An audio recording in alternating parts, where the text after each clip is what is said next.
Chapter 10, Progress and Freedom, October 19th, 2007, 3:24 p.m. The week had been an exercise in planned confusion. On the dawn of Monday morning, hordes of workmen had descended upon the house. For nearly 5 full days, the scene had been a tribute to banging, smashing, buzzsawing, hammering, removing, defacing, building, and improving. Everything had come along according to the careful set of instructions Sue had given to each arriving crew. The roofers were putting the finishing touches on a brand new cover for the house. The painters were on their final row of windows, having heat peeled and painted the trimmings with a bright cream cheese color. The plumbers were all but done with 2 of the 3 bathrooms. The electricians had spent several days putting in new lights and outlets and replacing old frayed wiring on the 3rd floor. Sue's highly dependable and oft-used construction team of Roger Souza and his 2-man crew had demonstrated their adept skills in numerous projects over the first week of work. There was one bit of information which had arisen during the 3rd floor dismantling that Sue had not been so thrilled to learn. Upon attempting to remove the stack of original shutters from the storage area, Roger's team had discovered dry rot damage throughout. Sue's disappointment had been short-lived thanks to the head carpenter's promise to make new shutters and window boxes once all of the interior work had been accomplished. Already over half of the 3rd floor wore the facing of sheetrock and freshly laid plywood floors. For much of the week, Sue had spent her time scraping wallpaper, spackling, and sanding all of the rooms on the 2nd floor. As a deserved present to herself, she had taken the last couple of days to complete one of these rooms in its entirety. The bathroom had been selected since it was the smallest and easiest to close off from the rest of the house. It would act as an oasis where she could rejuvenate herself in the face of the slow-moving process. Her efforts were now in the final stages of completion. The ceiling and woodwork had a fresh coat of paint, new linoleum covered the floor, and only a few more pieces of flowered wallpaper needed to be hung before the taped box on the counter marked "Bathroom" could be emptied of its contents. Sue lifted a pasted sheet and pressed it firmly on the wall, making sure to line it precisely with the pattern on the last strip. As she worked the trap bubbles free, an unexpected shiver released down the small of her back. She spun about on the ladder to find a most demoralizing sight. Her ex-husband, Lance Hutton, was standing in the doorway, carefully studying the work she had done. "Looks great," he said with a smile. What are you doing here? The door was open, so I figured it would be okay to see myself in. Funny. Julia told me you were too busy to make a practice this afternoon. Yeah, there was supposed to be a planning board meeting, but it got postponed. Conflicting schedules and whatnot. An uncomfortable pause sent Sue's mind into motion for something to say. At last she asked, How's the office treating you? Not too bad. Not too bad at all. I take it you've been following in the news. Can't say that I have. House takes a lot of my time. Lance entered the room and passed a hand over the latest piece of wallpaper, an action that released a wave of anxiety through Sue's stomach. Julia hasn't told you about the aquarium project? She mentioned it, yes. We're talking huge, Sue. Absolutely huge. Though she could not have been more disinterested, she managed a verbal pat to his ego. Good for you. They're saying close to 1 million tourists per year. Really? Wow. I mean, just think of all the people that drive by here on their way to the Cape each summer. If we could snag a tiny fraction to come check out a world-class aquarium to be, we're talking staggering numbers. I suppose. Can you imagine 1 million extra people coming through here each year, spending their money on the waterfront? Do you have any idea what that would do for the economic redevelopment downtown? It'd be good, I'm sure. Unbelievably good. Then there are all the other projects we've got up and running, like the Buttonwood Park Zoo reopening, the Whaling Museum's new blue whale exhibit, the railway extension from Boston to New Bedford. And did you hear about the bridge? No. We're going to relocate it further to the north so big freight carriers and ferry services can access that part of the waterfront. Sue was used to this kind of grandiose talk and knew to take it with a grain of salt. Lance had always been a go-getter, the kind to make things happen. Problem was, his manic energy and commitment for one project would transfer to another before ever reaching the desired goal. At least that's how it had been for the 20 years they had been married. Perhaps now that he was mayor and had an army of staffers beneath him to do the actual following through, things would be different. That did not seem likely. She knew her ex-husband, and his tendency was to change like the wind. With as supportive a voice as she could muster, she said, Sounds like you've really got things on the upswing. "It's not me," Lance said, glancing skyward. "It's him." Sue turned back to smoothing air bubbles. Yeah, right. And, you must have heard about the historic district being named a National Preservation Site by the federal government. Of course. That's great. They've already approved a $5 million grant to go towards restoration and marketing. Giving his tie some slack at the neck, he said, "Which brings me to why I really came by." Oh, brother. Now what? I wanted to ask you if you'd be interested in making a few bucks, No thanks, Lance. she said with a stern edge to her voice. You haven't even heard what it is. It doesn't matter, Lance. But it's an art job. She remained quiet as discomfort began to burn a hole in her patience. You know Charlie Evangelo owns the Keystone Building? The tall man with the scar on his cheek we used to see at the fundraisers? Yes, that's him. Well, he came to me this morning with an interesting proposition. Seems with all that Fed money coming this way, big business is sharking its way in. He told me that he's already gotten several lucrative offers from liquor and tobacco companies to utilize the side of his building for its primo advertising space.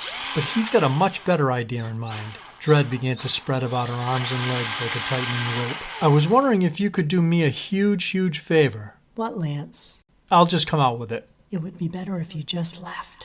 Would you be willing to paint a wall-sized mural on the side that faces the harbor? The wall's got to be 60, 70 feet high.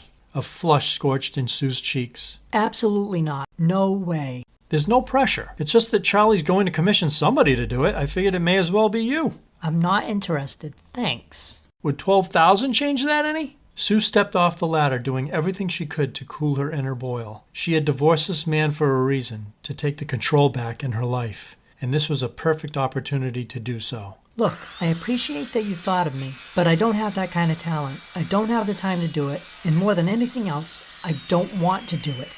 An intense pleasure came with her bluntness. Don't be so quick to... Drop it, Lance.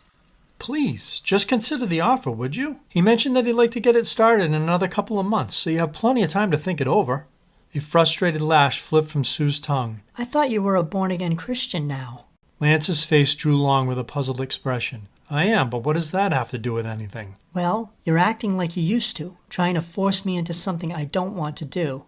That's not very Christian. No, Sue, you're twisting this into something that it isn't.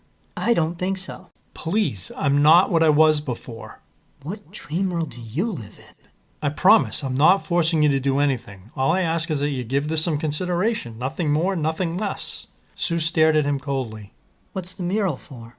Well, how do I put it? It's meant to serve as a hopeful message to the people, to symbolize the spirit that's sweeping the city. He slid the knot in his tie even lower. Charlie wants an artist to paint Jesus overlooking the harbor with John 3:16 written under it. You're joking, right? I've never been more serious. Is he born again too? He is, yes.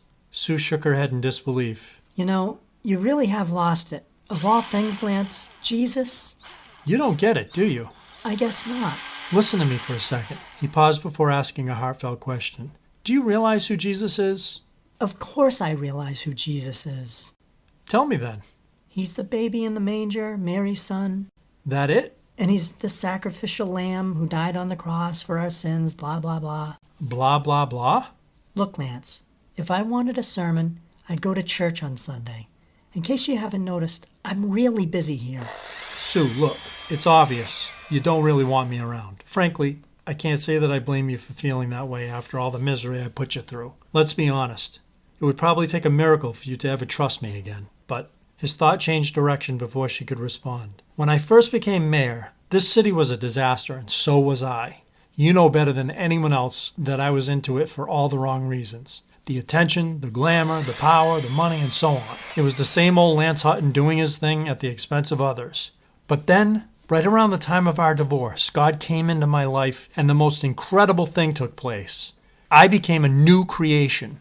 Doesn't that just take the cake? Whether or not you believe that is up to you. He's shown me how terrible I was to you, and I've asked for your forgiveness. He's shown me that my life was a function of selfishness, that I was at the whim of my flesh. Hey, there's no two ways about it. I was an egomaniac and an adulterer. Was? But he's also forgiven me for all of those things. You have some nerve. He's forgotten my sins. Well, I haven't. He's made me a new person, a man who wants to do what's right in the eyes of God. That foundation I used to have is gone. How convenient. Really, it is. I'm all about doing what's good and right now, because I've accepted Jesus into my heart. Lance started to chuckle to himself. You probably think I'm nuts, huh? Slightly. It's impossible for me to make you understand what I'm talking about. Because I'm the only sane one in this room. What I'm trying to tell you is that I really have found the answer. If only I could make you see it somehow. Lance, let me make one suggestion to you before I get back to work. Please. Please don't embarrass yourself by becoming involved with a controversial mural. You're the mayor. There's a lot of responsibility and accountability that comes with that. Indeed there is. From the sounds of it, you're doing a great job so far. Don't go messing it up with something you're going to regret. Regret only comes when you do something that shouldn't be done. Remember that. I've seen this from you 1,000 times before. What happens down the road when you get tired of this born-again thing and switch over to Buddhism or some other religion? Won't that be embarrassing? I won't be switching anything. The truth has set me free. We'll see. I'm not here to argue with you, but I will say this. God has appointed me as mayor for a reason. There aren't many in the realm of politics who are gung-ho to bless the city and God. I am. The mural just happens to be one way. If it should bring embarrassment in any shape or form, so be it. You're making a big mistake. Sue, the only mistake for me would be to fear what others think of my faith. The message of Jesus needs to be shared. If this mural can cause even one soul to be saved, it will have served its purpose. Either that, or it will get you run out of office for violating separation of church and state. Amen, he said with a look of satisfaction. Are you done now? I suppose I bombarded you with enough for one day. Thank God. I'll leave you to your wallpapering. Thank you, Lance. Make sure you tell the kids I said hello and that I love them very much. I will. Keep up the good work. I'll try. Lance retreated to the hall where he stood for a moment, smiling. God bless you, he said before walking out of sight toward the rear of the house. Sue leaned against the sink to view herself in the newly mounted mirror. Despite her strong outward appearance, a bothersome after effect continued to gnaw at her insides. Her ex-husband knew how to push the right buttons. This fact made her want to scream. God bless you, she said, shaking her head. What a joke. With an inspired determination, she went back to the chore at hand, finishing her little oasis.